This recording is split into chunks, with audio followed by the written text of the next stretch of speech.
Yes, y'all. Welcome to Office Hours. Welcome. I hope you're doing well. Let me know if you can see me and hear me okay. We will get this party started.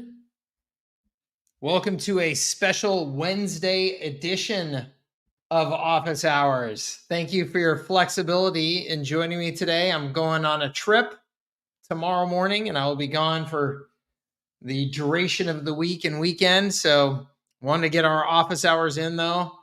So we reschedule this last minute to Wednesday, and I'm glad that we could still squeeze it in. I see we've got a good crowd, so welcome everybody. Welcome Paul, Charles, and Linda. Liz P. I texted you after last week's call to try and get information to send you your coffee gift card. So if you could make sure and get in touch with me so I can get that to you. Jonathan, welcome, sir. Good to see you. Paul, awesome. Awesome. Thank you, Paul. Welcome. Lisa, hello. Welcome. Mike, welcome. Awesome. DigiCapitalist, welcome. Mary Beth, welcome. Brandon, welcome. Awesome. Good to see you all, everybody. Mr. Robert Brennan, good to see you. Fantastic. Hey, absolutely. Welcome to the call. Adam, welcome to the call. Vincent, 10 p.m., ready to learn. I love it. Welcome. Hilltop, welcome. Tim Pepper, great to see you, sir, as always. Welcome. Awesome. Oh, I know what FITD means, Mary Beth. I'm on it. I got it. Jason McCoy, welcome.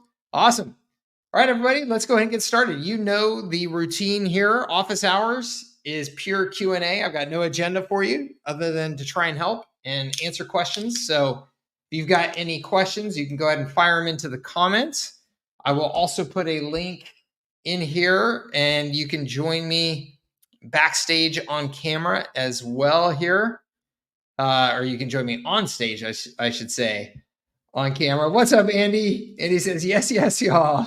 Awesome. You can join me on camera here and we can have a conversation. So if you have anything that's a little more complex, needs some explanation, needs some back and forth conversation, all that type of stuff, then you can join me on camera and we will do that. Jonathan, I see you back there, bud. I'll get you on here in just a moment. Let me go through some of these questions here that have come in. Paul says, thank you for the best. By the way, wondering if the foot in the door offer would have a separate landing page than your main website. Yeah, okay, cool. Paul, good question.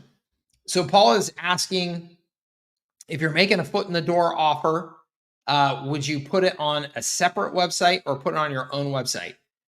In almost all cases, put it on your own website. Just put it as a landing page on your own website.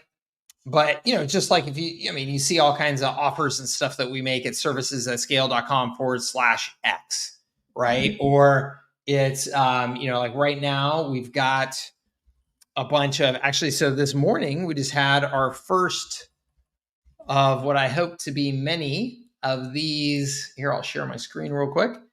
These little coffee networking events for there San Diego. As you guys know, I'm always telling you guys, you should be throwing some sort of events in your local community, getting to know people that way, building your brand that way. So we just started this local little coffee meetup, and we had a good at least, 35 people turn out for it. And we had like 58 people RSVP. So that's pretty darn good. And we've got, this is all built in HighLevel. So this is a HighLevel funnel page. And then I just use Lead Connector to put on their San Diego domain. So, just doing simple little landing pages like that is almost always your answer, Paul. The only time that I would put it out on a separate URL is if there's some really strong branding reason why you'd want to have it on its own. So like you're creating something that really, is going to have a life of its own, almost like you're thinking about it like a totally separate business, even if it's not technically. So as an example, let's just say that you were doing the free website offer as a foot in the door, and you're like, man, we're turning this into a machine. Like, we're just going to make a big deal out of doing free websites for every business in San Diego, that type of thing. Then I would actually come up with a website, come up with its own URL that was like, free San Diego website, something like that, just because that's so much easier and more memorable to market. So you're going to get the benefit of people being able to tell other people much more easily, freesandiegowebsite.com or something like that. Like, you're going to get that word of mouth with the URL. And if you're going to invest a bunch into marketing that and making that just like a real persistent thing at your business, then it can make sense to set up something like that as a separate URL from a marketing perspective. If it's not something where you're like really, going hard at it like that, and it doesn't really have its own independent marketability, just do it on your website as a landing page. And that's almost always the right answer. Okay, is to just do it as a landing page on your business. Like the complexity of having another website, managing another thing, even though that's dramatically easier, obviously in HighLevel, it's still just a little bit of an extra headache. Mary Beth asks, curious, what do you all use as your foot in the door offer and what price points? Cool. So I think she's asking that of people in the community. So if people want to respond back to that and let her know, that would be cool. Let's see here. Oh, awesome. Charles and Linda. Okay, cool. Charles and Linda mentioning they post in the group. So that's a good reminder, Charles and Linda. Thank you. Paid mastermind members of Moguls. I will always make sure, I will do my best to always make sure that I remember to answer your questions and give them priority here. So we will make sure and get to those. Although I don't see it in here, but I see Charles and Linda on the call. So we will make sure and get to your question here on the call. Although I don't know where you posted it. It's okay though. We got you on the call here, so we'll talk to you here. All right, I see we've got 4 gentlemen backstage right now. I'm gonna go ahead and add you guys in here. Let's do this. We got Jonathan, we got Brandon, we got Charles and Linda, and we got Brian. Welcome, gentlemen. Welcome everybody. Good to see you guys here. What's up, Mike? Thank you for having us. What's up? All right, let's go in order here. Jonathan, you were on first. Let's hear it, my man. Yeah, just a quick question about SMS marketing, pricing with that, and then some legal stuff like, do you have people sign contracts? As I'm, meeting new clients, I find that they have huge databases with phone numbers, and it would only make sense to send review requests to these phone numbers and send some sort of an update, maybe once a month, to these numbers. And yeah, what to price that offer, how to package it is kind of like depending on the industry and how much value it could provide. Any thoughts on that? What kind of business is it? Plumbing, electricians, phone repair services. These are the ones that I have right now. I would do the exact same model, Jonathan, that we've been talking about for months now, which is just systems as a service. So I would just be charging these guys $497 a month, whatever it is. Yeah. And in that $497 a month, you get all these different capabilities, and SMS campaigns are one of those. Yeah.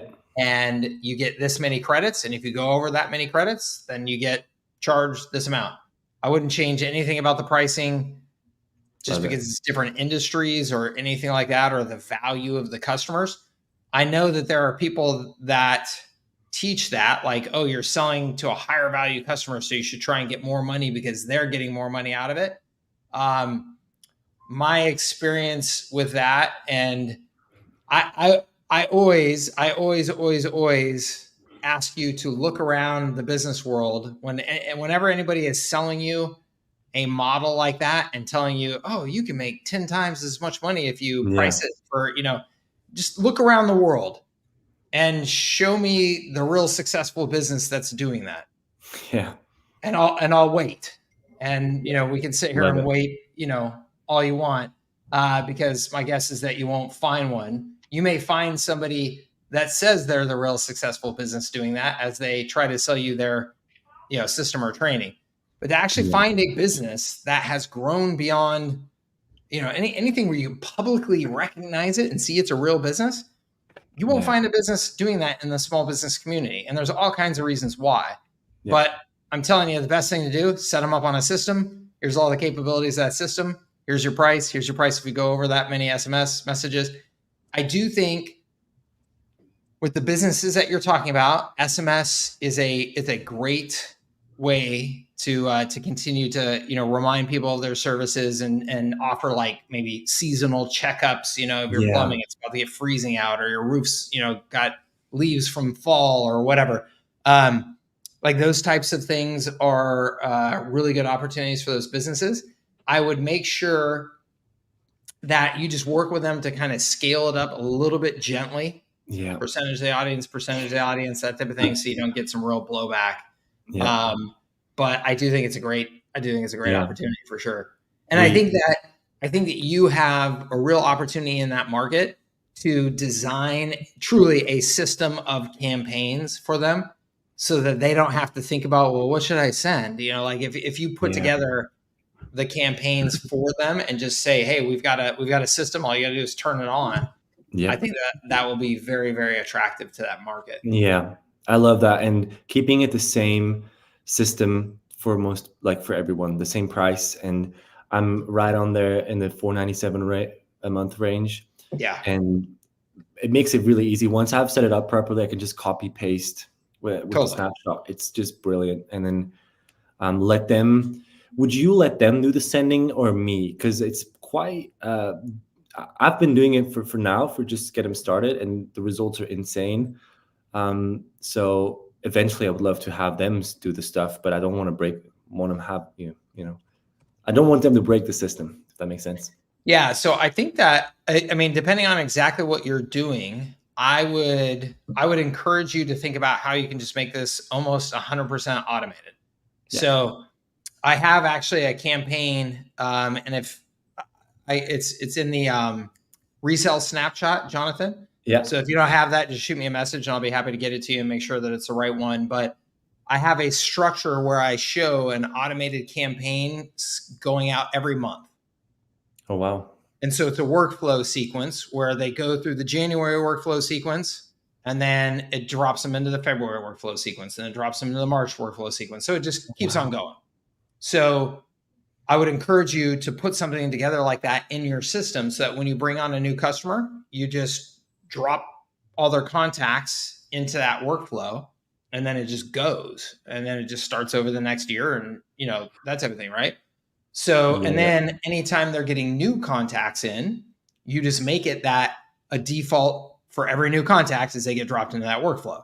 Love it. So that way everybody's just going through it. And then, love it. Excuse me. The cool thing about that is that, I mean, one, that's cool because it's all automated, which is nice. But two is now you just have a system to improve. Right. So like once a year, you sit down and look at all the stats across all the months and all the customers and go, oh, you know what? Our Valentine's Day promotion is underperforming compared to all the other promotions. Let's do some tests and upgrade the system for everybody. It's just a nice, it's a nice model. So I would just encourage you to take a look at that and then just get, let your wheels spin a little bit on how do I just make this a pretty much automated thing. I love it. And we've integrated with Zapier so that anytime they service a customer, it creates a contact in HighLevel with first name, last name, email, phone. It tags them. The tag activates the workflow. It's really cool. Awesome. Do you have people sign a contract, or is it month to month? I have people sign a waiver that I'm not a lawyer, because I have to put privacy policies on their website to get their phone numbers approved. Or what do you think about that? Yeah, so you've caught me at a particular time. I just got slapped with my latest lawsuit. No way. Yeah, one of the harsh realities, if you're going to be a business, you're going to get sued because people think it's like, oh, you have money falling from the sky, so we're going to come and get it.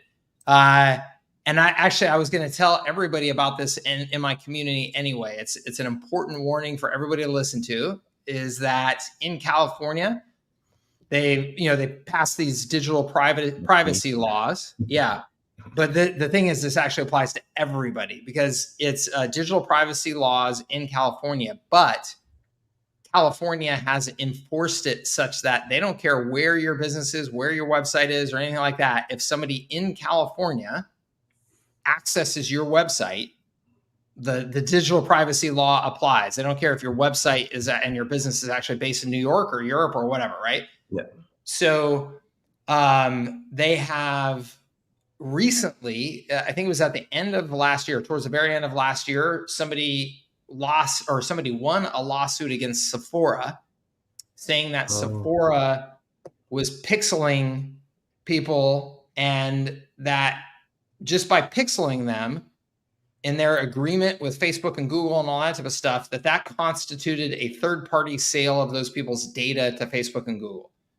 So now, essentially, anybody who's got a pixel on your website and that people from California are seeing it, technically, based on this law, they probably have a real good chance of being able to sue you for $5,000 for every instance of your pixel firing.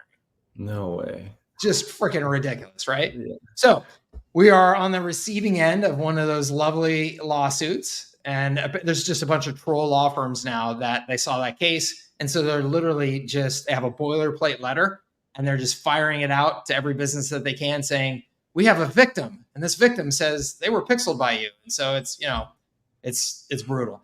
So anyway, so we got to deal with that shit. So in your case, yes, you do want to, and normally I'm relatively loose about all this stuff because I don't like spending a lot of money on lawyers for boilerplate agreements. Yeah, same. I think what you've got to do is you've got to just make sure that your terms of service of using your software has very clear language about how it's their responsibility to adhere to local SMS laws, national SMS laws, international SMS laws, and that it is not your responsibility to enforce their use of that it's them independently. And then your lawyer is going to have to help you with this because, as with anything with lawyers, like you've got to make sure you've got some double, some triple layer language in there to cover your ass. It just is what it is. So the first thing I did, I will let you know, is the very first thing I did was I sent a copy of my lawsuit to Sean at HighLevel. Not because I think HighLevel is any way at fault or involved in my lawsuit. I just sent it to him saying, hey, you got to be really on top of this because your community, there's going to be a bunch of people pixeling people. There's going to be your software code on a bazillion websites. There's going to be a bazillion people in California accessing sites that are built by HighLevel or by, capturing leads through the widgets in HighLevel. So you got to make sure that your language is airtight in your legal agreement and that you communicate to the community what they need to do, or else you're going to have a bunch of agencies getting their asses sued off here pretty quick. So they are on that. Their lawyer is already working on it. And, now they have the language for my suit so they can see, what they need to do. So I would expect that we'll have, and I will not only expect, I will make sure that we get a training with somebody from HighLevel from their legal team or, Sean or something like that here pretty quickly, discussing some of this stuff and making sure that we know where to go to get good agreements. Because I do think with that, just with that one lawsuit alone, I think that the potential liability of everybody goes up until there's a good established set of language to deal with it and practices to deal with it. Because it's ridiculous. We have the consent thing that pops up on our website. You have to check it to say you're okay being cookied or check no, you don't want to. We even have all that. It's not like, so it's like we got to figure out, okay, what's the next level of airtight to make sure we're not getting stupid lawsuits. So I wish I had an answer of, take this, legal agreement and use it. I don't, but I do think that we all have to be pretty proactive that's what I'm thinking too. Just be overcautious. I don't want to spend too much time on it now that my my liability is not that big in this very moment, but at the same time, it's something to think about and not just totally forget as we're growing and doing stuff. Thanks so much for the answers. Really helpful. Yeah, absolutely, man. Good to see you. Good to see you too. Brandon. Mike. How are you, bud? I'm good. How are you? Great to chat to you in person for the first time. This is like my 4th after hours call, and you've answered every question I've asked in previous sessions. So I've got a lot of value out of that. Awesome. I'm glad to hear it. So I'm in a bit of a unique niche. And my question is, I love the R4 framework. I think that's great. And in the solutions section of my website, I'd like to sort of echo the features of HighLevel and like echo what I would say in the sales call, but I'm just having trouble like how to categorize that properly. Cause I don't want to put like, reach services, resell services. I think that's good language to use when you're talking to prospects, but when you're sort of laying it out on your website, how do you have any like advice as to how to sort of portion those out and show all the features and benefits essentially in that section of your website?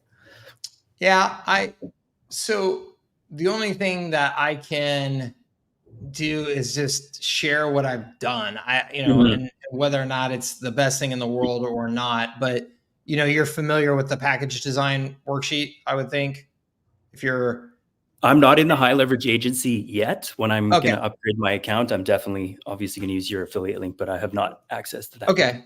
Yeah, cool. That's fine. So let me just roll through here real quick. So this shows how generally I recommend organizing things by the R4, but then also how I organize things in some varieties of ways. So I mean, this one is strictly, as you can see, it's R4. Yes. Right. Yeah. And I'm saying here are the features and or benefits and or services that would go with each. So you could technically do it that way. I really like down here. This is something that this is language I have used multiple times in my various businesses. Right. Just this foundation, acceleration, domination. Yep. And so I think those are good for packages. Like if I take Podium, for example, you go on their site, they've kind of got like sections where they sort of categorize all the features of their software, right? And that's sort of what I'm borrowing from, if I may. But let me just take a look real quick at Podium site, and you can show me. Like under their solutions there, they've kind of got a lot of the features that HighLevel has by the looks of it, however they've built theirs. But yeah, I sort of like that structure of how they've sort of categorized some of the features, and I'd like to do something similar. So why not the 4 R's? Why not like when I look at this list, why not have this be the 4 R's? I guess I'm just trying to be unique. That's kind of like your framework, and maybe it would be something like reputation management, communication tools, reach tools, something like that. I don't know, but I just thought maybe have some insight into that as to sort of how to categorize some of those features. But I mean, I think that you could absolutely do that, like you're saying. And I just don't think that there's a right or wrong there. Like to me, when I look at this list, my brain just goes my 4 R's just because that's what I'm used to. Yeah, I really like it. And I would make those 4 R's work perfectly fine across this. And there would never be a business owner that's like sitting down and going, does that feature really fit, over there? But you could absolutely, change that language up a bit. Yeah. But I think, I think the way that they have done this, get found, get chosen, capture every lead, convert more leads, retain and grow. Yeah, I mean, so like I said, to me, it'd be like, build and protect your reputation, reach more. Resell every customer, maximize lifetime value, reach more prospects and customers, and don't let them forget about you. Never let them forget about you, like that type of thing. Yeah. So I think, just a little more clarity on that. Yeah. Yeah, I think that would work just fine, and I think it's a good. It's a good. There we go. Good model to to look at them and model them and stuff like that. I think that that structure with kind of the features like that would work just fine. And I would just like, so if you look at, sorry, if I go back here, let me just share my screen again. Yeah, if you go back and take a look at up here, the one thing that I would say is that organizing these features by the 4 R's, I think that people tend to get, when I say people, I mean agencies, tend to get too tightly bound and kind of tied up in knots and thinking about, well, is that exactly a reputation feature? Or, why is miscalled text back a reputation feature? Yeah. Well, it's a reputation feature because if you're missing your calls, your reputation goes down the tubes. If I can't call you and reach somebody, it annoys me, and I think you're a poorly run business. So like, it doesn't have to be just, review management and things like that. So I think, as you go through and, and take a look at the various features that you want to list in there, being a little bit more liberal with where those features can apply. And as long as you can have a logical conversation with somebody about why it deserves to be in that bucket, then all good. Like I said, because I don't think there's a small business owner in the world that like sits in to literally reviews those lists and things. Yeah, sure. Yeah. And just quickly, do you have any advice on really effective offers for businesses that don't necessarily offer discounts on their services or products? I see that's a big one, and the industry I'm kind of in does not really do that. And I'm sure that applies to a lot of different industries, but yeah, I think that, so I think it's super important that, to me, I think of it as like branding and transactional. If you were to say like the 2 big buckets of where businesses operate, they're either more branding businesses or more transactional businesses. And of course, every business is a combination of the both. But on the branding side, on the far side of the branding side, would be like a luxury fashion business where it's like, we'll never put a product on sale. We'll never, any of that. Right. And then on the other far end is, the cheapest of quick service restaurants where you always get a discount or a 2-for-1 or get your drink free or whatever. Right. It's always transactional. Like I said, of course, everything is a combination of those things. But if I think about the businesses that are more branding in nature, then those businesses tend to be about imagery, and they tend to be about communication of message. They tend to be about access and scarcity and things like that. So if I was promoting a business that those were the primary factors, I would be thinking about those things. So I would be thinking about how can I make sure that their image is really dialed in, that we're sending out newsletters, we're doing social posts, things like that are very visual in nature, so that we're really building and protecting that brand image. I would be thinking about what are the core branding messages, written word messages or spoken word messages that we want to make sure are repeated over and over again, and how we're getting those out to the world. If there was a way to create some sort of VIP club, membership clubs, something like that to give people inside access and the feeling of, okay, you're getting things early, you're getting access to things that the normal public doesn't get access to because you're part of that membership and club. I would be thinking about those types of things. And, depending on the industry, I think, it really just kind of depends on how much you can play with that. And but those are the things that come to mind. Okay. Yeah, that's good. Cool. And I think actually, and I would also say on that branding side, I think reviews, testimonial capture, things like that, and how you're getting those out into the world on behalf of your customer, I think probably have a ton of value as well. Oh, and then finally, one more. Sorry. I think in the small business community, on that branding side of things, is more like just content. So that's what you'd usually hire a PR firm for, right? PR firms exist because I want to make sure your story gets told, and I want to get that out into the media. So like what we do with Air San Diego is, we can act as the media, we can act as that PR arm for a business because we have the media. So like I just met with a new restaurant owner this morning, and I explained to him, hey, look, well, you've got a good story behind your restaurant. We're going to put together the story on our site, and then we can promote that story using Facebook ads and stuff. So we're not promoting offers, but we want to make sure that your name's getting out there, your brand's getting out there, that people are hearing and reading about the story, so that is pulling them in instead of 2-for-1 burritos. Sure. Yeah. That type of thing. So excellent.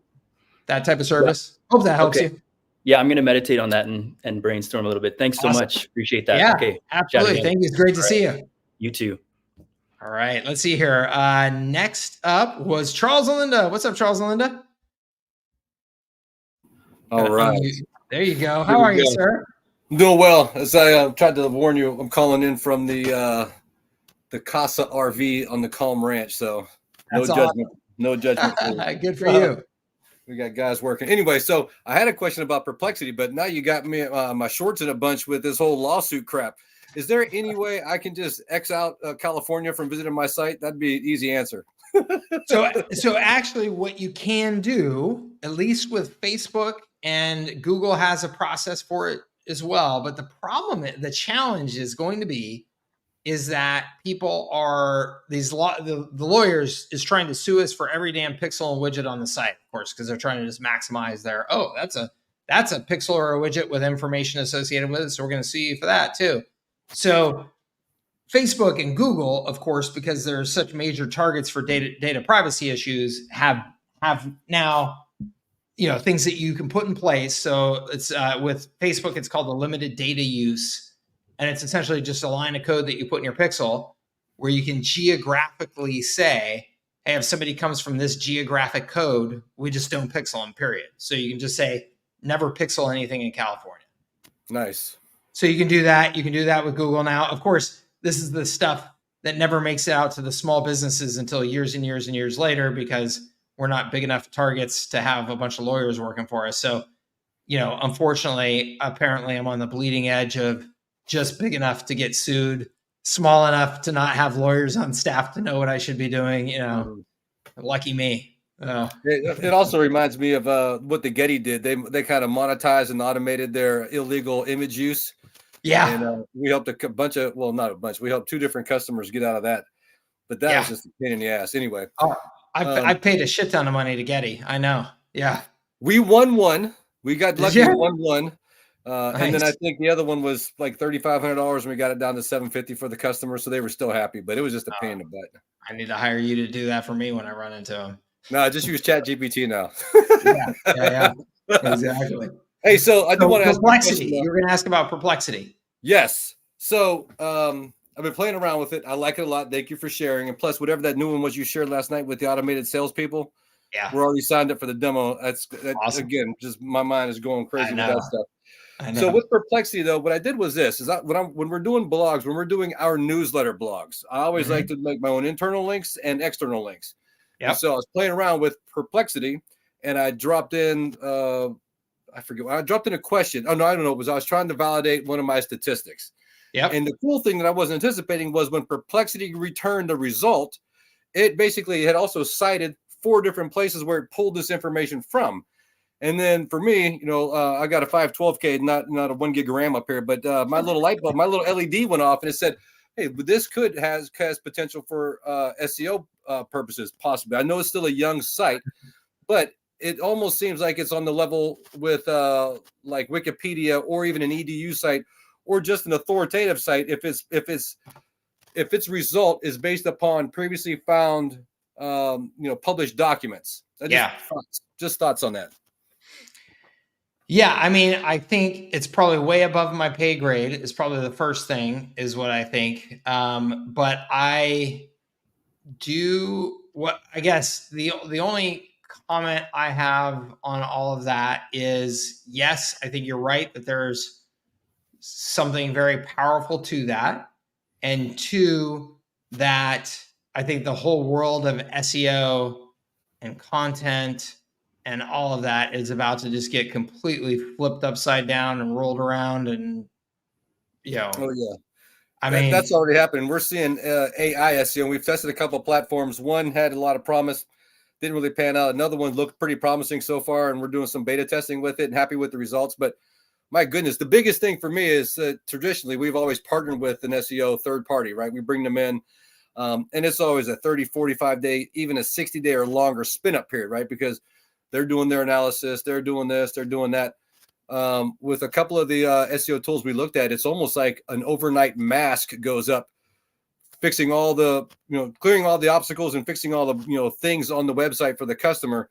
So we're seeing juice like right now versus this long spin up period. So anyway, yeah, it's kind of fun. It's going to be super wild to watch here over the next 12 months or so, because I think that the other thing, and Neil Patel is worth following closely on this. The whole voice AI, the audio AI, that's going to be such a massive thing. And I say thing because I hesitate to use the word opportunity, because I have no idea with AI, like how much is this stuff going to be able to be influenced versus with Google. We know, hey, there's this algorithm that these human beings created, that the algorithm is relatively static. It's still a black box, and we have to figure out what that algorithm is and how to attack it. Yep. But with AI, with these models, they're so adaptive. I mean, that's the whole point of them, is that they're not just hard programmed, is that they're meant to be adaptive and self-learning and self-changing. And so how much are you able to then deliberately influence it or not? I have no idea. But all I know is, I mean, like you talk about Perplexity, all I know is the number of times now that when I want to know something, I don't Google anymore, has already skyrocketed.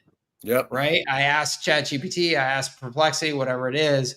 Like, the number, the amount of Googling is dropping significantly, which is just, it's crazy how fast human behavior can change to a new technology like that.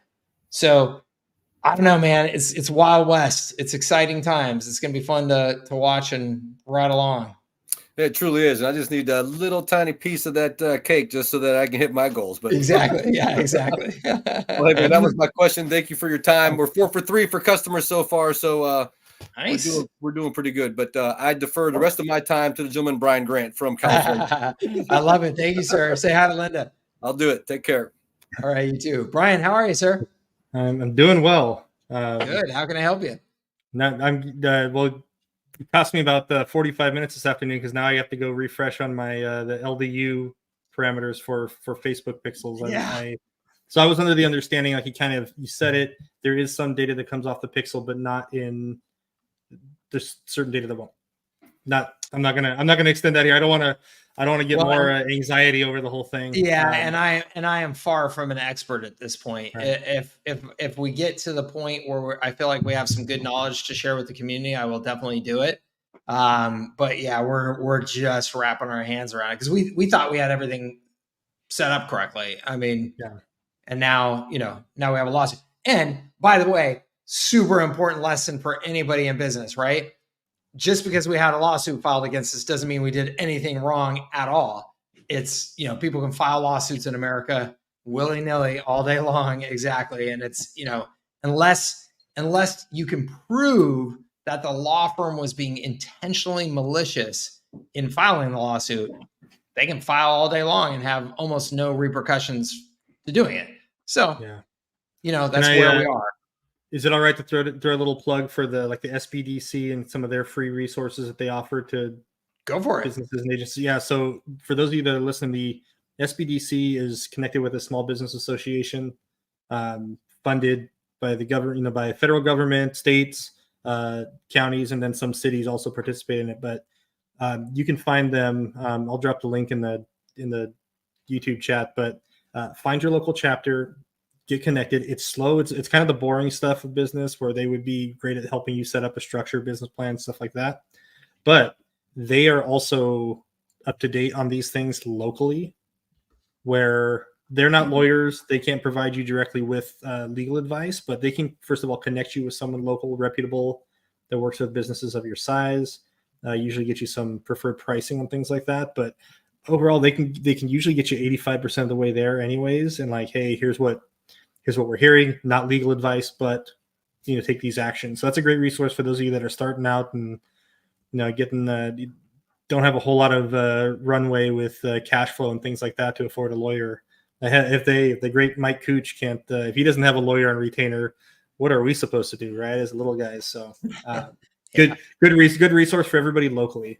And there should be a branch. They're usually affiliated with a local college, like a junior. I don't know if they're junior colleges or state colleges, but they're usually affiliated there. So they have some sort of office. Usually there's one in every region. So that's awesome. That's a great resource. Thank you for sharing it. Cool. Okay, cool. Beck, so first of all, thanks again. Best 90 minutes on the internet, bar none. Thank you. I don't know if it was last week. I talked to you about offer creation for my, kind of helping, and you kind of slapped me around, set me straight on that, and kind of had same thing with the rest of it, productized offers. Yeah. There's definitely offers that work, and I'm putting them together. Part of, I guess, what I got confused with is offer, like some of those value things that get stacked in with value that sometimes it's not even just actually something they offer. It's just how they phrase it or how they present it to the client. So that was a little bit of how I was trying to help them out and guide them towards that. Thank you for the steering on that, because I am going to incorporate some of that, but course, I'm going to put it through a course. And like, here's a worksheet, you go do it. I'm not touching. I don't have any influence over that. I like that. But you mentioned leadership on the back end, like adding that as the, in my tiers of service. Yeah. So top of the pyramid, leadership. Right now, I mean, I'm in the mid-20s with clients. You've got 50 people on a call on a Wednesday. I'd be lucky to get 5 family members to show up on a call on a Wednesday for things like this. Should I do that and run that even if I have one person that's going to show up? Should I webinar it and upload it? That type of thing. I'm worried and this is entrepreneur, fighting the battle here, that having one person show up, either that person's going to show up all the time and fatigue on it, or maybe 2 people not having enough back and forth dialogue. What would be your suggestion as I start out? Yeah, it's a good one. I mean, first of all, if you knew the number of webinars I've run to nobody or a person, because I had the damn webinar scheduled, I promoted it, and so I'm doing a webinar. So it happens. It happens to all of us. It happens to the best of us. Gary Vee always talks about how his first YouTube videos, his first wine TV shows, he was essentially just doing them to himself. I mean, he's just hosting a show, So, that's almost part of earning your stripes, right?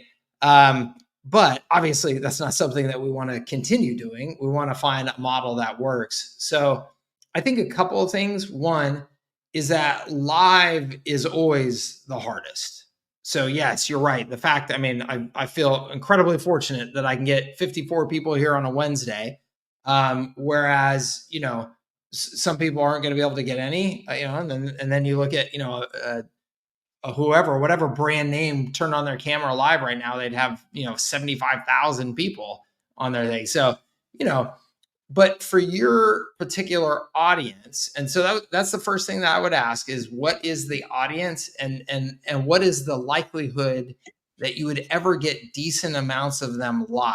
And so if you're just looking at just your customer base and your customer base is only 20, it's just going to be a small number for sure, but that, so that doesn't scale from a marketing perspective. It doesn't do you much good to provide that leadership in that way and expect any value outside of your existing customer relationships from it. But with your existing customer relationships, if they know, hey, I'm available at this time each week to do this kind of training for you or whatever, it's only a small amount of people, but that can create a real impact with those small amount of people and create some good, do dramatic things for retention and also word of mouth and referrals and things like that. So, it's still maybe worth doing it that way, but maybe you limit the frequency of it. Maybe it's something that you don't do as often. Maybe it's, once every 2 weeks, maybe it's once a month, something like that, just so it doesn't feel quite as, I don't know, like, oh, I'm talking to the same person, each week. I think you also may just, it may just be something that you're recording your leadership, your value, just again into the course, like you're talking about, creating videos, distributing those videos via newsletter to your customer base, to communicate that leadership position that way. And then the other thing that I would suggest that you look at, and again, it kind of depends on the audience and stuff like that, but is it something that you could just open up publicly? Like, can you frame what you're doing and what you're teaching as opened up publicly? Because the value proposition is broad enough. And then on your call, you could do like what I just did here, where it's like, hey, moguls, you get premium access to prioritize your questions. So you can say, hey, customers of mine at X, Y, and Z, we're going to prioritize your questions. So if you want to come on, like that type of thing. So you could. I was gonna say, until you call yourself out, I was gonna say only a moron would do that, but you can call yourself out. No, I've toyed around with that. One of the formats that I've kind of thought of is I have access to I'm in the home services niche, and I see a lot of value of bringing in, for example, if I serve cleaning businesses, bringing in still, like, I have friends that are plumbers, like own good sized plumbing businesses, and their business, their business strategies, those things. It's not just like, oh, you turn wrenches or you sweat pipes. It's a lot of the same, like you can speak to that, where it's like, hey, some of these things are things that every business needs. Right. So bringing them on as an expert, preloaded, having a form, email, whatever that goes out, people can put in their questions ahead of time and doing almost podcast style, where it's live. I read their questions live and in time. They call them up by name, so they're getting that, they're feeling that. Yeah. I like that. The only reason I thought that might not work is, sometimes you ask a question and experts like you usually ask a question back, because we ask dumb questions as business owners or whatever. Mm-hmm. We're not quite clear on what we need, and not giving them that opportunity to refine their question or anything. I thought that might lose a little bit of value. But overall, I think that's a good format for kind of what I'm talking about, where it can hide some of the volume of people that are, not attending, not people that are attending. I think so. Okay. Yeah, I think that works just fine. I mean, I understand a little bit what you're saying about the back and forth, but I still think you can communicate a ton of value that way. Okay. And then topic based, like pick one kind of like an anchor topic to talk to that person, that expert about, and then have those broad questions, leave it kind of open forum, kind of casual chit chat back and forth. I think probably both is the answer in terms of like topics. Like if they're an expert in something in particular, then obviously we want to make sure and dive into that area of expertise.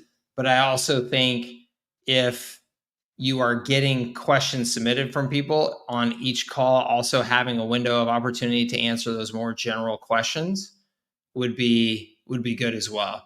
Like to expand it a little bit beyond those specific topics. It's just like, I'm always like testing the feedback of these things and trying to find out what makes people, get the most value out of them and stuff. And if I hold particular topic-based training, but then I don't also have time for more general chit chat and Q&A, I hear it. People are like, yeah, just because that topic wasn't relevant to me, this week. And so I missed my opportunity to have some chit chat, So I think doing both is probably the right approach. Got it. Okay. Cool. Yeah. I think just experiment with it though. And I think, I think you're on the right track though. Cool. I appreciate it. Thank you for your time. My business is better this week because of my interactions with you last week. It'll be better next week because of my interaction with you. So I love it. I love it. Thank you so much. Thanks for being here. Appreciate it. Russell, how are you, sir? Hi, just hitting that unmute button. Make sure that you're good. Yeah. Right. Hi. I wanted to drop in this week. I had a couple questions. I'm still trying to roll things out, get things ramped up. I think I got my website, at least a one page that looks like it's in decent shape. So I feel like if I talk to somebody and they want to go look me up, it's not good. A complete, issue. I am serving kind of a medical niche, and I was wondering, how do we do some of the things with Go High Level in regard to possibly HIPAA compliance issues? They have a HIPAA. So HighLevel has a HIPAA option that you can invest in. Okay. I can't remember exactly how much it costs or whatever it is, but you can get like a HIPAA certified status with them. Okay. Yeah. So you can So just I do would that look into that. What's that? So you can just do that directly with Go High Level. You don't have to Yep. worry about doing something external. Good. Awesome. Well, let me just say, I don't know. I don't know enough about HIPAA to know, does that mean you don't also have to do something external? I just know that they do Okay. have like a thing that at least makes their the functions and use of their software HIPAA compliant. Okay. Okay. So I think you could still potentially screw that up by doing something non-HIPAA compliant externally, that then you're putting that data into, so, but I think in terms of the use of the function of the system, it will be HIPAA compliant. Okay. So should I be able to talk to someone with Go High Level about how to handle that? Because I'm interested in things like, for example, if we wanted to do a reputation management surge where we're getting reviews from existing patients, they need to provide a patient list. It doesn't have to be detailed information, but we will know that they were patients of the practice. So that's the level that I'm concerned about. Yeah, I don't know if HIPAA, I don't know if HighLevel will even answer those questions for you. Okay. That might be that you have to talk to like a HIPAA consultant or something like that. Okay. Which is why I've always stayed away from anything related to HIPAA personally, because I'm like, oh geez, I can't be bothered with all this stuff. But you might, because I don't know that HighLevel will want to take on the liability of offering consultation around that stuff, because I can see that exposing them to some can of worms. Well, I'll certainly check into it. I think one way that could probably do things, although it's not as user friendly for the client, would be just to give them an exact upload protocol for, here's exactly what we need your patient files to look like in a spreadsheet. We don't need much information. It's just basically name, email address, phone number, and that's all we need. So if we can get something like that from them and they can upload it themselves, then it goes directly into Go High Level. We don't have to worry about it. Yeah. I don't know. All that stuff is, it's okay. challenging. Well, that's kind of talking about the idea of a foot in the door kind of offer. I was thinking about doing that either as a foot in the door offer or as part of the initial surge.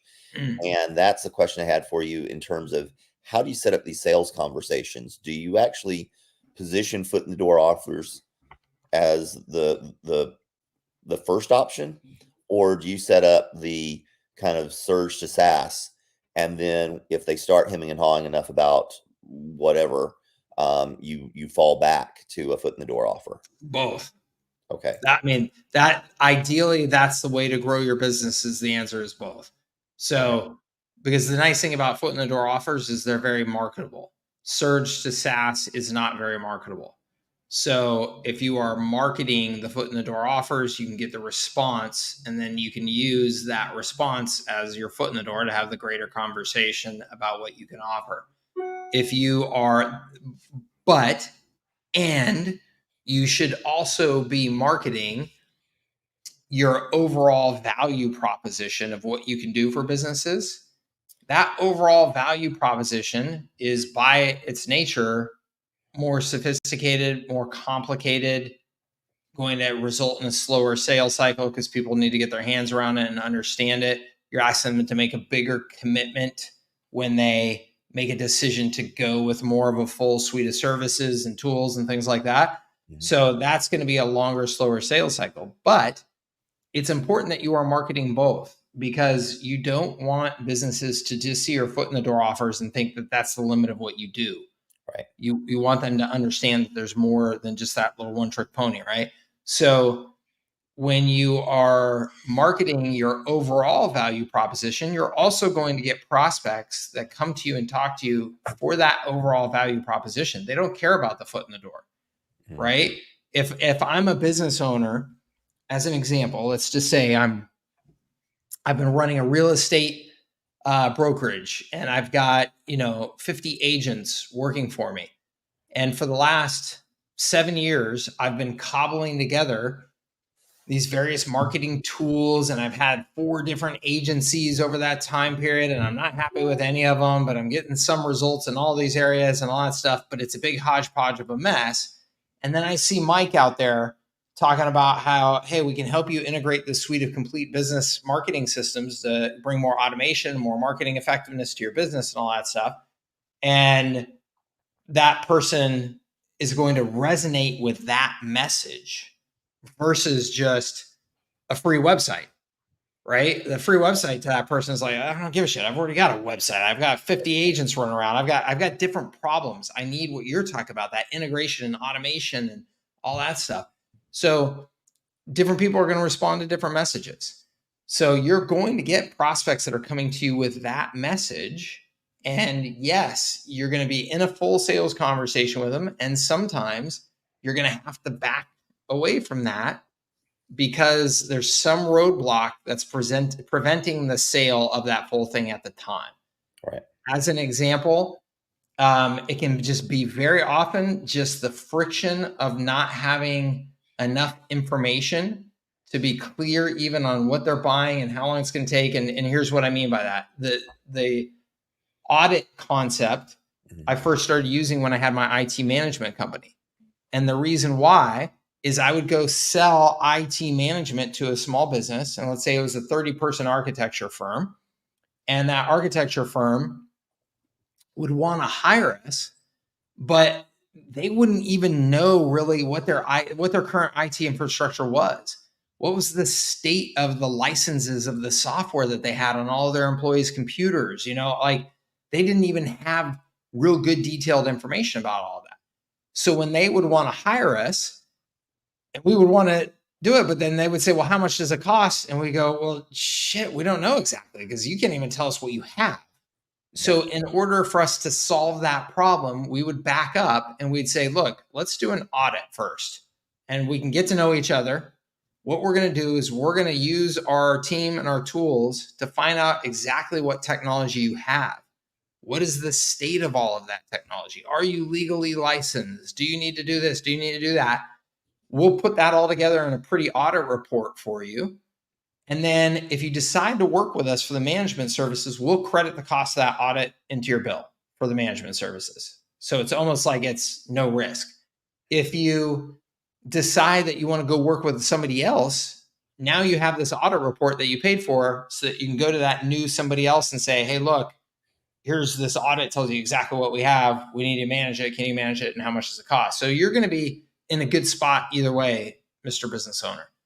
So that was our foot in the door step back that we would use. Same type of thing would apply for marketing systems, right? Like, what are you using? What stuff is HIPAA compliant? What isn't? What stuff is interacting with your patient stuff? What isn't? Is that website up to date with all the security, things that needs to be up to date with that we just talked about? Like you could, especially in that field, have a back down that was like some sort of audit like that. But the answer is you want to do both. You want to be able to market those individual foot in the door offers because they're much easier to understand and faster to respond to. But you also want to market your big picture and be able to step back from that when you need to. So if you're contacting people, like right now, I'm starting cold outreach, and I'll be developing the inbound over time. With the cold outreach, would you approach these folks with just the total package and then drop down to a foot in the door to save a sale? Or would you pick a foot in the door or even A/B test foot in the doors and try to get them in that way? What do you think is going to be the easier? And again, I'm trying to get revenue going as quickly as possible. So it seems like, a couple of clients that come in with a full package helps to fix things right away versus the foot in the door thing takes longer to develop. Because you've got to deliver and give them some time and then do another sales cycle. I got you. It's harder for me to answer with definite, do this when I don't know your market, and I don't really know like what's working there, what's not working there. But here's how I would think about it. Okay. if I'm spending the money on cold calling, and I say spending the money on it because it's expensive, it's an investment for sure. I would personally be going for the best sale that I can make in terms of ROI. So I would have those human beings. If I was investing in human beings, I would have those human beings calling up my prospect and making the initial conversation offer for the full value proposition. Again, in almost all cases, though, cold callers are just, all they're doing, there's bird dogs, right? We're just trying to flush out an opportunity and then hand the opportunity off to you, or somebody more senior doing the actual sales call. So I would go with that more full value proposition, though, to try and set you up with as many real opportunities as you could around that bigger value proposition, because it's going to be higher ROI for you. That all being said, in particular fields and at particular moments in time, there's always some trigger event that will create a hot opportunity to cold call around. That is a foot in the door offer that you can get fast response on. Y2K, right? Y2K. Remember Y2K? Everybody's freaking out about Y2K. And so there was a whole like 18 months where you could cold call and just go, do you have your Y2K strategy figured out yet? Because if you don't, we're doing XYZ to help you get your Y2K strategy. And people will be like, yeah, shit, I have to. Like, I'm seeing on the news every day that my computers are going to collapse and my business is going to disappear if I don't have this figured out, right? So there's always some temporary trigger event for a period of time that, and it could be as simple, it could be like we were just talking about with the California privacy law. Like, that's a trigger event for these law firms now to go sue like crazy. Could absolutely be a trigger event for me to start a service offering where I just go, hey, look, we'll make sure that your website and your pixels are all compatible for the California, privacy laws now. Great foot in the door, right? So in your space, you could know about something like that I just don't know about, right? There could be something like that is a window of opportunity for you to like really focus on for a period of time. That's a simpler pitch. If not, I would stick with the full value proposition pitch. Makes sense. Well, again, Mike, thank you so much. I really appreciate these office hours. I feel like staying committed to making sure I have something to talk about each awesome. week. Things That's good. That's good. I like the accountability. Yeah. Thank you for being here. Awesome. Let's see here. Tuck, how are you, sir? I'm well, Mike. How are you? I'm fantastic. Thank you. How can I help you? I have a question. It's about the snapshots that we use. Yes. You've got their HighLevel agency snapshot, and then HighLevel itself has a snapshot. And so we can install multiple snapshots, correct? That's correct. Where do I get your snapshot, the one that I get when I joined? So my snapshot, my core snapshot that you're referring to, I believe is called the R4 snapshot. And the R4 snapshot lives inside the R4 sales system, lives inside of Agency Sales Funnel Bootcamp, lives inside of High Leverage Agency, lives inside of, I think, the Services at Scale foundation course, lives inside of the HighLevel Fast Start program. I'm pretty sure it's in all of those. So it's everywhere. It's everywhere. Okay. I just have to get to this. I just have to get to the lesson in whatever lesson I'm doing to get it. And in every course, there should be, in every course, almost every course, there should be a resources section or a snapshot section or a resources and snapshot section. You will see that language depending on the course, and it will live inside of there. Okay, good. And that doesn't mean that we shouldn't use one that HighLevel has, say, for marketing agencies. I mean, is yours meant to replace it, or are they complementary? Mine will mostly replace it, and it's not meant to, that's not meant to say, though, that you shouldn't use anything that's in their snapshot. I honestly haven't looked at their snapshot in a long time. So I can't say for sure that there aren't things in there that you should grab and use as well, or consider using as well. But this is the thing, and based on the initial question that you asked of like, can we have 2 snapshots and stuff like that? The answer is that yes, you can have as many snapshots as you want. And because of that, there's almost probably going to be some feature in each snapshot that you're like, ooh, I would like that, right? From that particular snapshot. And I'd like these 6 things from this one and these 3 from that other one. So it's important to understand you could download all of those snapshots and then you could pick and choose the particular things you want to keep and then consolidate them into your own snapshot, essentially that you're saying, okay, this is my own custom Frankenstein thing.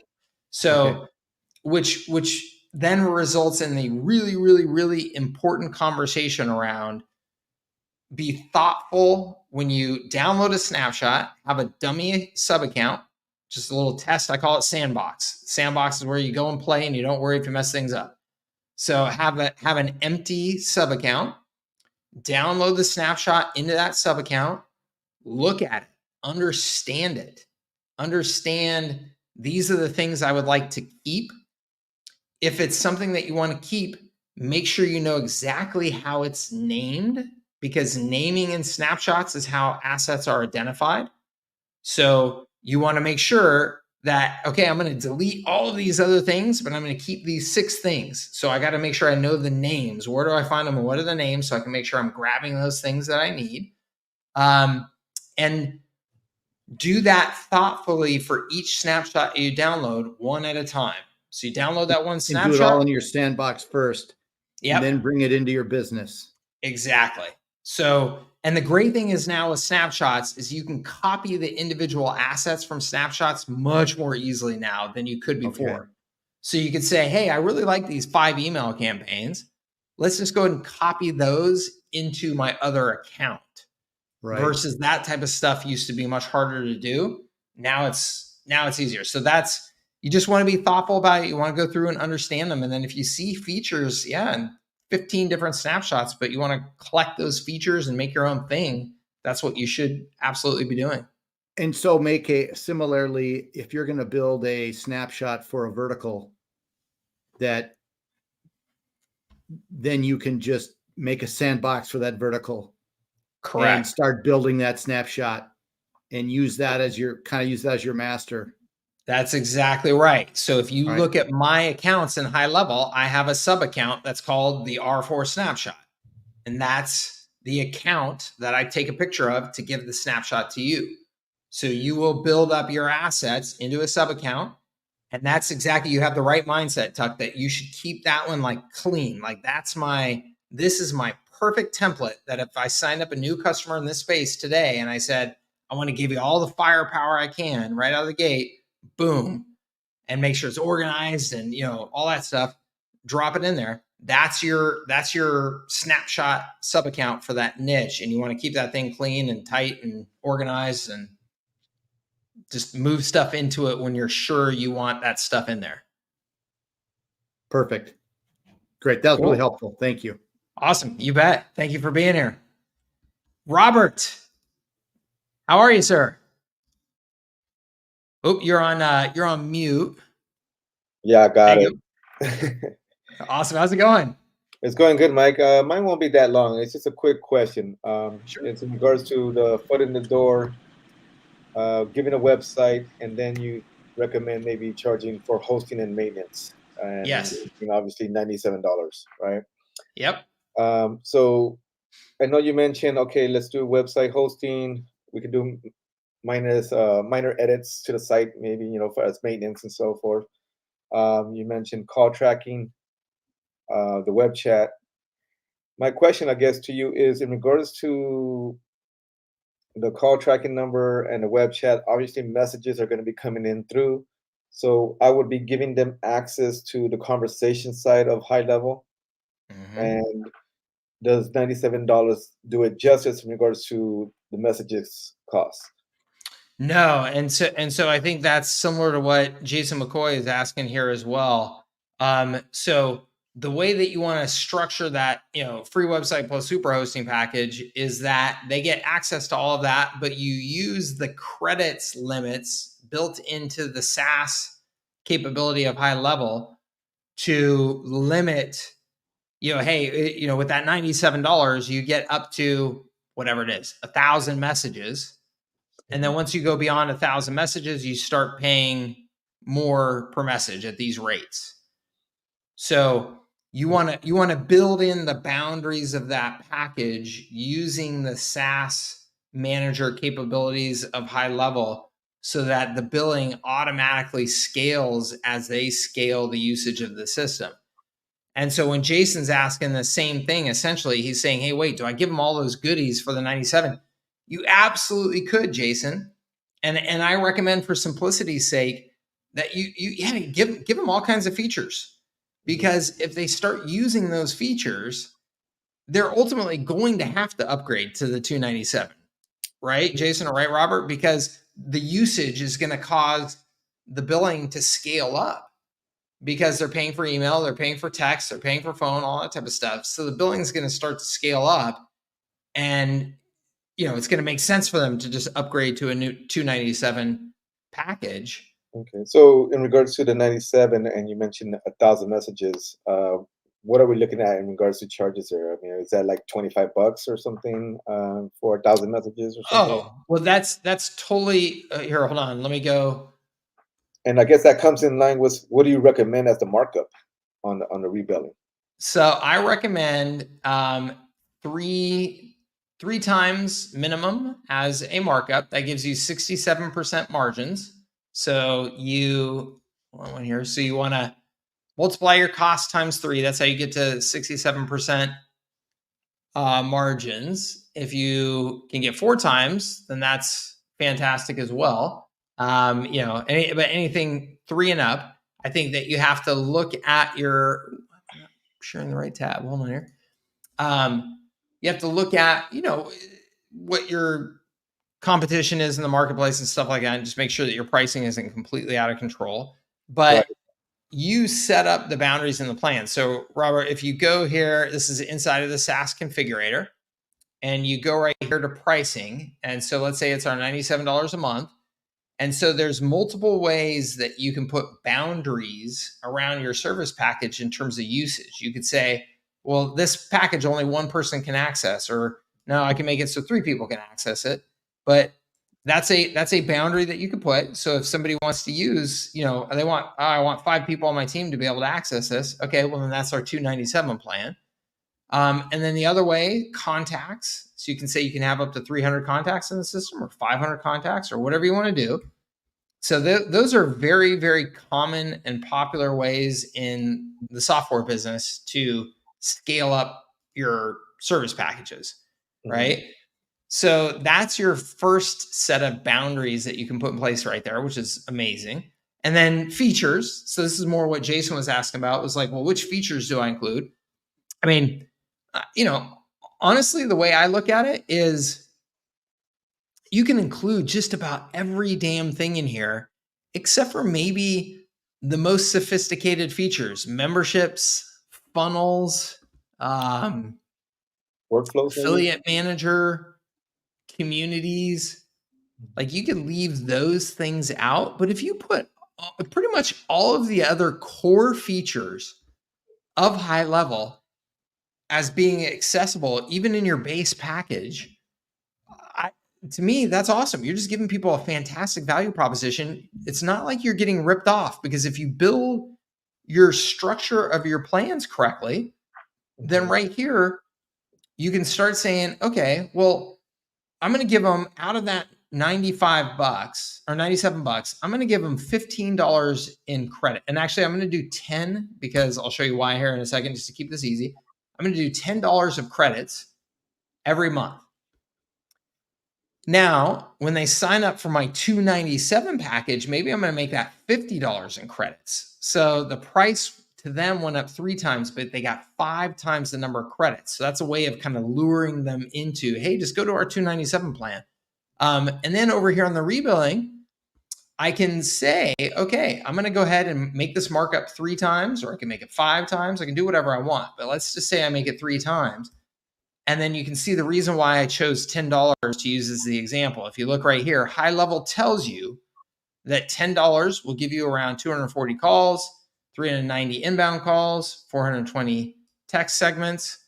And you can go through and you can see like how that $10 in credits impacts all of these things, so that you can say to people, hey, look, this core base package, it gets you access to the conversations tab. All of your prospects communications are going to be coming in here. And each month you have enough credit built in at this 97 plan to have roughly, this much communication with them. So if I was If you going to go beyond calculate the segments, like for $10, you're saying 420 segments for text message. Correct. If I wanted to just say, okay, well, how much was $50 cost me? Am I just timing that by 5, I guess? Yeah. Right. To get an idea, in other words, what $50 will get me in regards to segments. Correct. Okay, perfect. And then the other question would be then, the way I'm doing business right now is I basically invoice my clients, right? I have the SaaS plan. I'm on the 497 plan, but I think the way we do things here is just better sending them an invoice and it's reoccurring and so forth. But I was curious, how are you doing things? Are you like on the SaaS plan and you're just sending them a link to make that payment, or are you invoicing your clients? No, just capturing their credit card and charging automatically. Which Because is, obviously, if I send, like, for example, the SaaS plan link that we're just talking about right now, yeah. Obviously it shows the amount and they can put their credit card and charge it, but it doesn't tell them what's included. So in a way, I kind of like the invoice where I can kind of break down what they're getting. So what are your thoughts on that? I personally think that's a big mistake. Mm-hmm. And the reason why I say that is that I think that you are going to lose a tremendous amount of scalability by doing that. I think that you could quite easily, I mean, even if all you wanted to was just put out like a summary email that goes to them each month that says, hey, thank you for renewing your plan. As a reminder, here's all the things that you got and got access to and that type of thing. But one of the primary huge benefits of SaaS is the automation and the scalability that creates around billing. Mm-hmm. Because invoicing for this stuff, I just think eats you alive. And are you at least automatically charging their credit card, or do you have to wait and do collections too? No, it's automatic. So basically, once they pay the first time, that's it. It just every month it gets charged and it sends them a receipt. But in that invoice, obviously, it shows, hey, you're on this plan, and these are the different benefits that come with that plan. Yeah. Yep.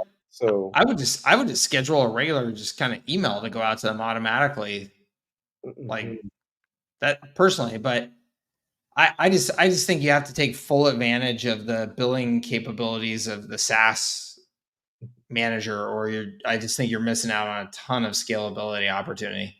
Okay. And so then if you recommend the SaaS plan,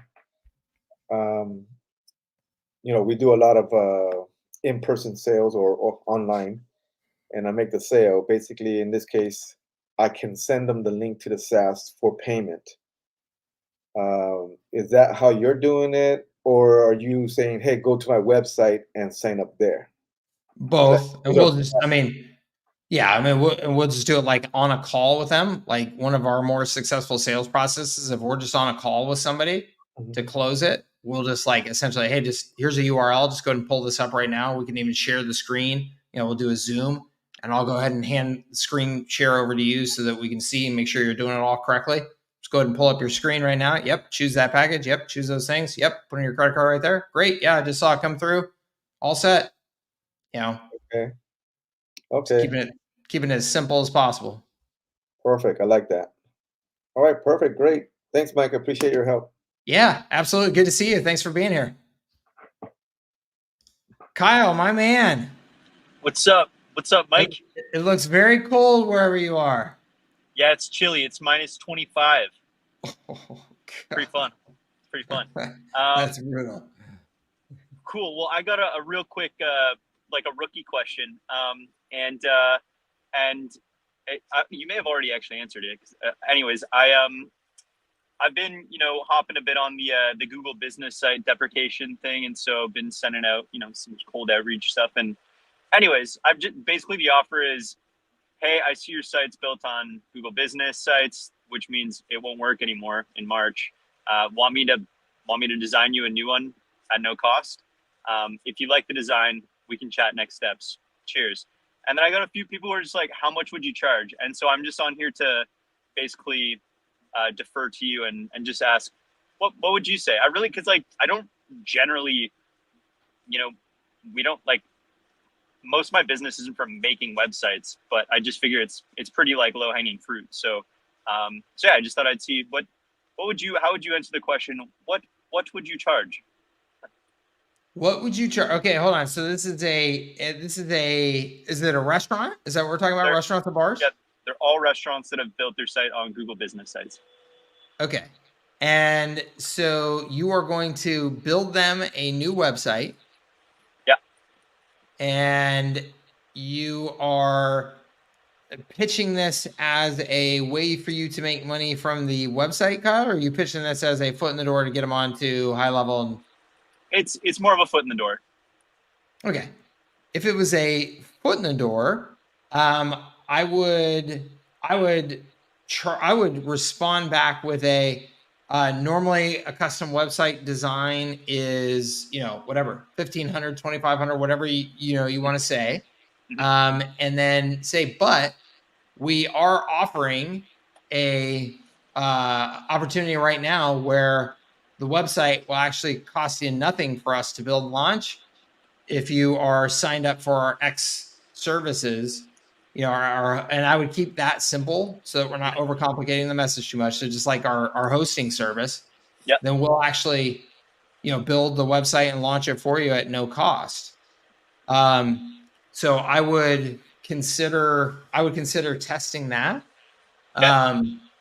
And I think that, so the only difference to me is I think in my initial message though, that I would be saying that, Kyle. Like I would be saying, hey, such and such restaurant owners, our agency has a special offer where we'll build you a brand new, fully functioning, best in class, website. Yeah. And at no cost to you. If you are using, the only catch is you allow us to host and we get to charge you for our hosting, which you're going to be paying for hosting anyway for any website that you do, and just make that offer just like straight out of the gate. Like that way you're hooking them on the free thing from the very first message. Got it. Okay. But if you were going to continue doing it the way that you would do it, that I would test that. And then the other alternative is I would say it's $1,500 or whatever, whatever price you want to name it, but that includes hosting for the first year, which is normally $97 a month. So I would test that as my alternative. And the only reason why I think you need that alternative is because you may find in your approach that you're taking, since it's the second step, you may find people that if you say it's free, essentially that they're going to feel like they're getting scammed. It's skeptical, skepticism or something like that, that you may see a huge drop off there versus if you say it's $1,500, but it includes the first year of hosting, which is normally $97 a month. Got it. That's awesome. I'm going to do it. Awesome, man. Go find heat, please. Oh, my car's pretty toasty, but yes, I'll stay warm. Awesome. But thank you so much, Michael. Awesome. Thank you, sir. It's good to see you. All right, you too. We'll chat soon. Okay. Bye-bye. Cheers. Let's see here. More questions. Oh, let me see the topic. What was help with offer packaging without using LC system? Okay, awesome. Let me take a look. And then let me look at some of these while I'm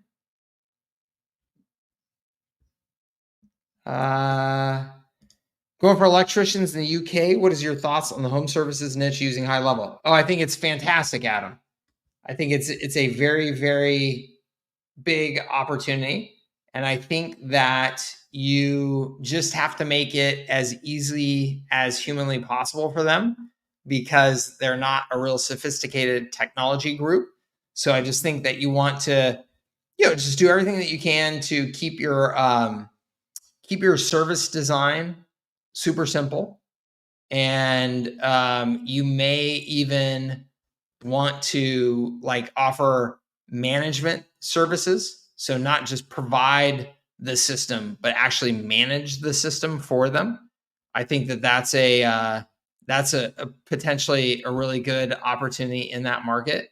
So that way, they don't have to do a darn thing, right? Like, I think that that's potentially something that could really help you keep those customers and ensure the success of those customers long term.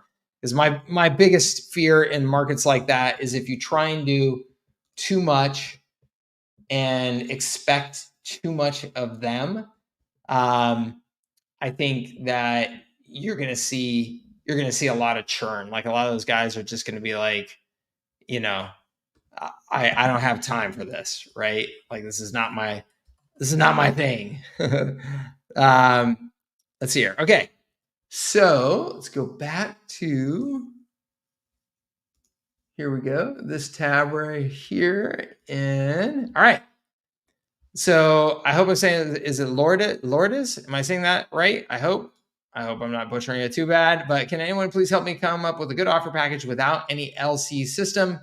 Yes, that's right. I said that I think that you're probably overthinking this a bit because of the prices in Australia, I think it was that you mentioned. Yeah.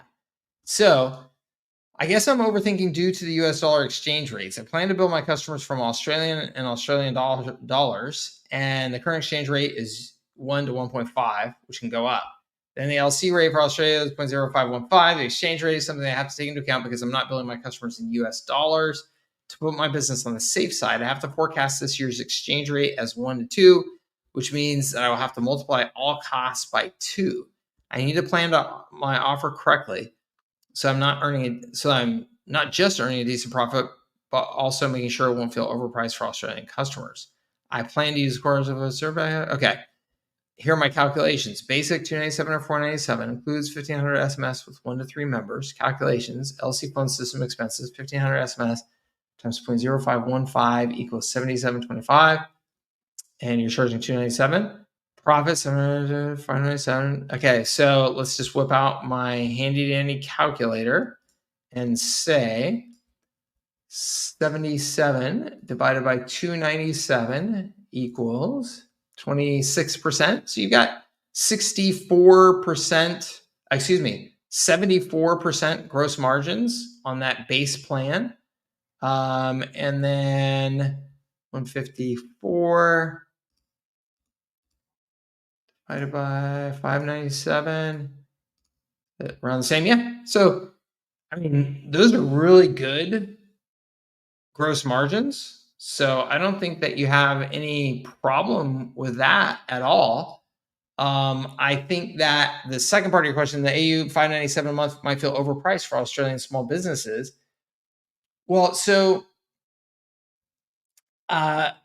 when you say what else can you throw in, I mean, if you are, I just want to make sure that, like, when you're talking about the plans that you're creating and you're looking, I mean, look at all of these features of HighLevel that you can be throwing in there and including in there. Like, it's huge amount of features in those packages, right? So it's not just the calls and the emails and the SMS, it's the calls and the emails and, review management capability, web chat, missed call text back. You can include a website. You can include calendaring. You can, the lead capture forms. You can create so many different messaging points around the capabilities that they're getting as a small business. I mean, please, please, please don't undersell or undervalue that, because, I mean, just as an example, I mean, I'm a small business, gang. I mean, I'm a small business. I might be a couple steps ahead of where you guys are at or whatever, but I'm a super small business. Okay. So how much do you think that I was spending on just on email marketing platforms alone? How much do you think I was spending before I switched everything over to HighLevel? Just on email marketing platforms alone, I was spending over $1,000 a month. Okay. That was just for email. My Wistia bill alone right now is just about $1,000 a month. Just for Wistia. Okay. So, I mean, for website hosting, for WordPress hosting, $97 to $297 a month. Like for some of the business class WordPress hosting that I've used. So, like, I just want to make sure that you've got to make sure that you do not undervalue what it is that you're selling, because you will be your own worst enemy. Okay. I was just having this conversation with my sales team here for their San Diego, right here in San Diego, because they're selling this particular type of marketing package that we have where we do events with these businesses here in San Diego. We'll like, sell tickets to bring a bunch of people into their place, and they get to have like a party and showcase their business and showcase, their products and all that type of stuff. And our sales team was only pitching like the party. We're going to bring 50 people in. We're going to buy 2 cocktails and appetizers. And so here's the value of that to you, Mr. Small Business Owner. And I was like, guys, where in this pitch is all of our media exposure? And they weren't pitching the fact that we own this media with tens of thousands of people visiting our site every month, tens of thousands of people on our social, tens of thousands of people on our newsletter. And we will be promoting this party to all of those people using our media for the entire month leading up to the event. We're getting them thousands and thousands of dollars of advertising exposure. And my sales team wasn't even mentioning that when they were pitching these events.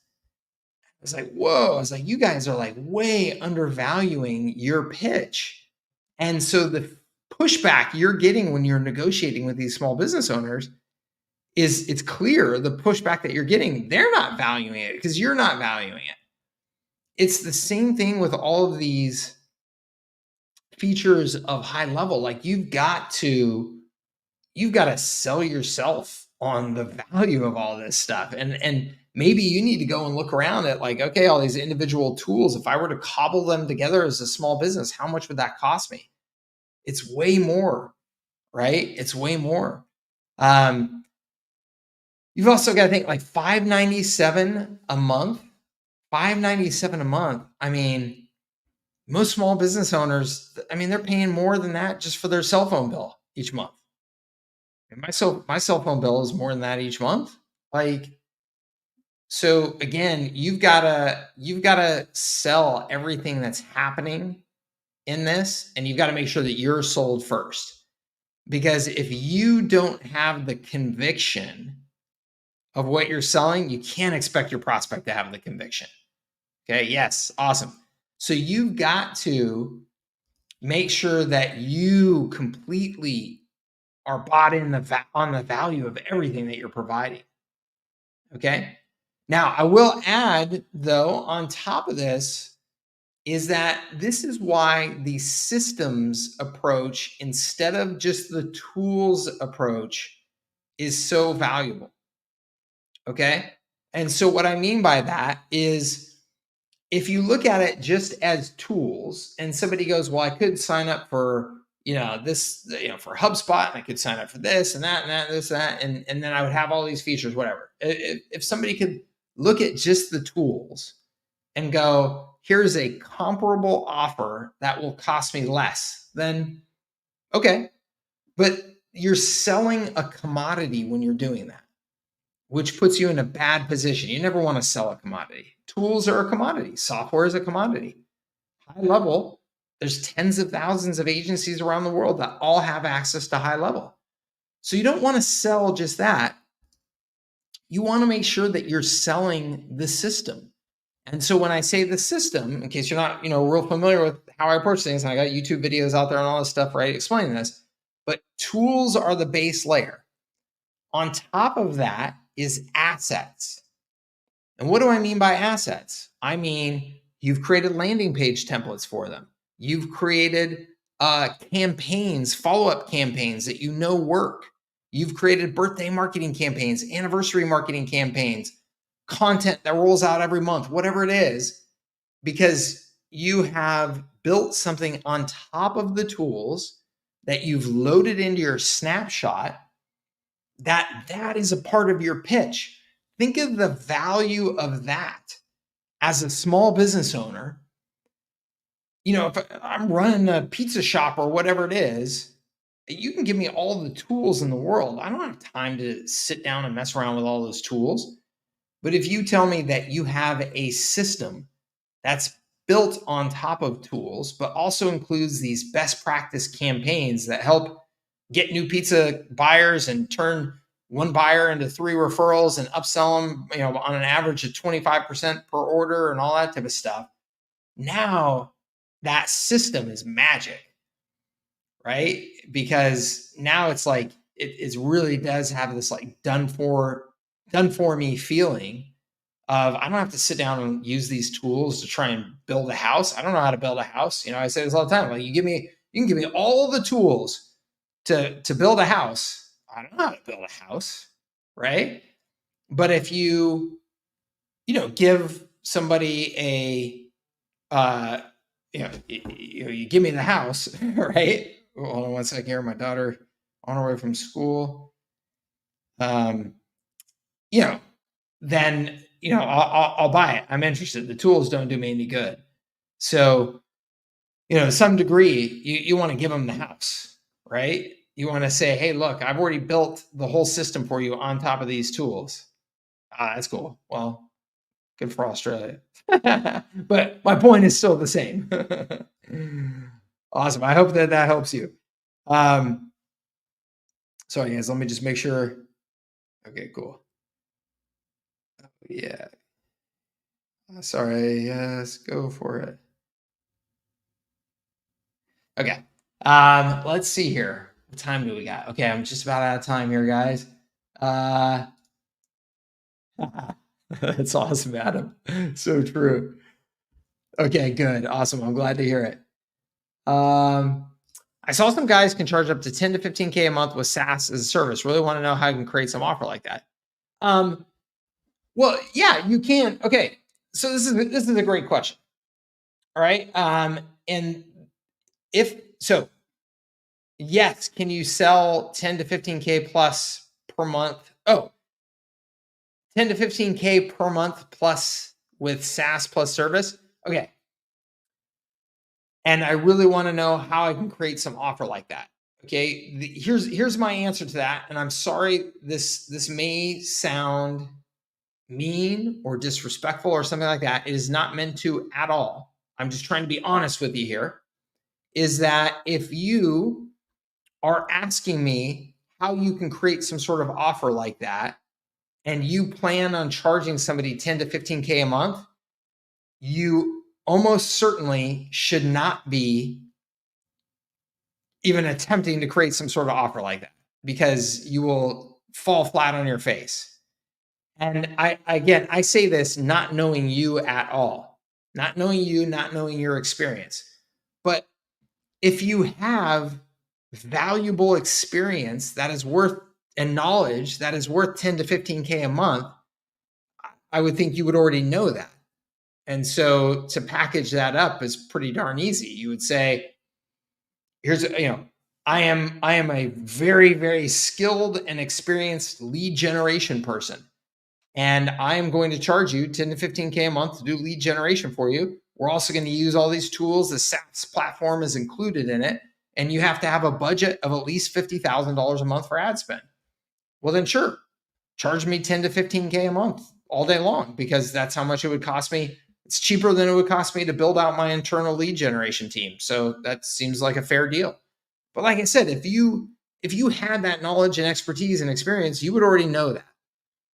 If you're coming to me as somebody who watched somebody's YouTube video and they said you can charge 10 to 15K a month because we're, some super smart guys who have figured out the AI revolution, and now you're going to be an AI automation guy who can charge 10 to 15K a month and just sign up for our program and we're going to show you how, I call absolute complete BS, right? And if you, without that knowledge and expertise, go and try and sell some small business on 10 to 15K a month for SaaS, you're going to get crushed, right? Like, even if you manage to sell somebody on that, which Lord knows, the only small businesses I know that will spend anywhere near that amount of money for anything related to marketing, it's because it's really good direct response marketing, and they have a direct response business where they understand we have to spend 50 grand a month on ads, 100 grand a month on ads, 200 grand a month on ads, but they're still small businesses. There are small businesses, particularly in e-commerce and stuff like that, that they spend 200 grand a month on ads, but they're a $7 million a year business, and they still have a very tiny team, because at the end of the day, their margins are not great because they have a physical product that they have to deliver and blah, blah, blah, blah. So even though you see that $7 million e-commerce business, they're only making whatever, $400,000 to the bottom line.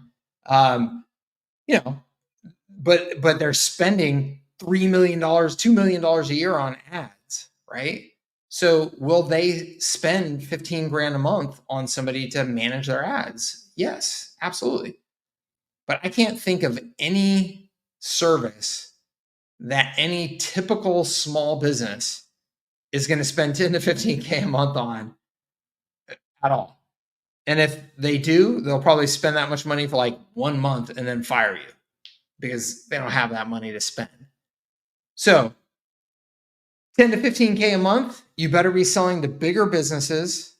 And if you are, then those bigger businesses, you could have some knowledge or expertise that you are selling included with that makes it valuable.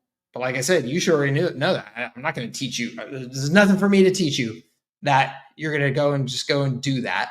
That's up to you to have that knowledge and expertise.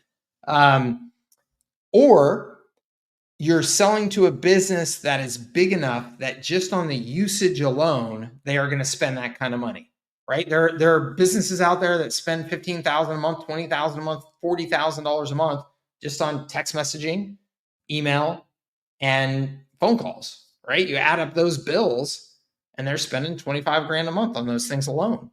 So could you sell to a small business that has that much volume, that then you're including the software in an integrated way, and so they're still spending that with you because it's that transactional spend on those services? Yeah, that's possible. I don't know. I have no idea who those businesses are, but it's possible that they're out there. So I just think, I'm sorry, whoever is pitching this to you, I think is almost certainly full of it. And whoever they are, you can tell them, my Cooch guy said, you're probably full of it. And they can contact me and prove me wrong. And if they do, I will tell everybody in the world about them, because that sounds awesome. Can you talk about what we should include and what we should exclude in the GMB management service in order to offer a scalable service delivery? Vincent, I am super limited in my knowledge on this, so I can't help you too much. I think for me personally, there's two things. One is a one-time optimization service, And then 2 is I would just get Yext going, like to try and keep everything up to date on all the different citation platforms and stuff like that. That's all I know about that. And like I said, my knowledge is super limited there. There are people in our community, Vincent, that are real experts at Google My Business and kind of citations and all that type of stuff. I would definitely look into them and ask that question like in our community. I think you'll get some better answers. Okay. All right, gang. Ooh, look at that. Timothy Miller, 2 days, sent 1,198 messages, 14 replies, 8 sales, $340 average job, 2,720 projected sales, $84 cost, 32 times ROI. Awesome. What was the best way to market case studies to get some quick leads? Facebook ads. I would turn that into like a blog post and promote the blog post. And I turn it into like a little video interview with your customer that you did that for, and then promote that as well. I would just have those running 24/7. All right. Awesome. Look, everybody, I got to get running. I got to get ready for my trip tomorrow. Thank you so much for joining me here on Office Hours on a Wednesday, special edition of Office Hours. I hope that it was helpful for you. If there is anything that you need access with billing, product access, any of that type of stuff, please email help@servicesthatscale.com. Otherwise, any additional questions that you have, you can get into our circle community and ask the questions there. And I will do my best to get to them here over the next handful of days. While I'm traveling, I'll still be checking in and stuff like that. But otherwise, thank you very much for being here. I appreciate you, appreciate your time. And we will see you on a future Office Hours. Okay, real quick before I jump off, just as a follow-up here, I really want to know about the offer, which can create some price structure like 1 to 5K one time plus monthly retainer. That's simple. That's really simple. That's my high leverage agency model. I call it the Surge-to-SaaS. Surge-to-SaaS. So the Surge, that 1 to 5K, that's just what you're charging for setting things up, doing the initial training, all that type of stuff. So let's say that I'm selling a restaurant, my super duper restaurant growth system. It includes a website, web chat widget, review management, these 12 proven campaigns that run each month that bring people into your restaurant. A New Year's campaign, a Valentine's Day campaign, a St. Patrick's Day campaign, an Easter campaign, Mother's Day campaign, yada, yada, right? So that requires setup. It requires building out their website, all that type of stuff. With HighLevel, you can do that incredibly efficiently. So you can actually get all that done in a half a day once you really have the system just nailed down. It'll take you 3 or 4 hours to set all that up. But it's an impressive result. The customer is going to get, wow, a new website. Wow, all these campaigns and funnels all set up for me. And look, my logo's already in all the right places and our address is updated everywhere and our phone number's updated everywhere. So it's very impressive looking, and you can charge 5K for that. Let's just, on the low side, you can easily charge $2,500 for that. You can charge 5K for that. You can charge significantly more than that in many cases if you want to. So that's the Surge. You sell that up front. And then as soon as that is done, you train them and you get them on the system. And once they're on that system, they're paying you monthly for the system. Okay? So it's not a retainer. They're not paying for your time and billing against that time. It is access to the system, to the high-level software, the campaigns that you've created, all of that. They're paying for that system. So you're doing the 1 to 5K is the Surge or the setup of everything, and then the training and the onboarding, and then $397, $497, whatever it is a month for them to access the system after that. Okay? That is what my high leverage agency is all about. So if you have any, if that's something that you want to get into all the details about or anything like that, or just learn about, just go to servicesthatscale.com/HLA, and you can get all the details for that there. Okay. I hope that helps you. Thank you so much, everybody. Have a great rest of your week, and we will talk to you here real soon. Bye-bye.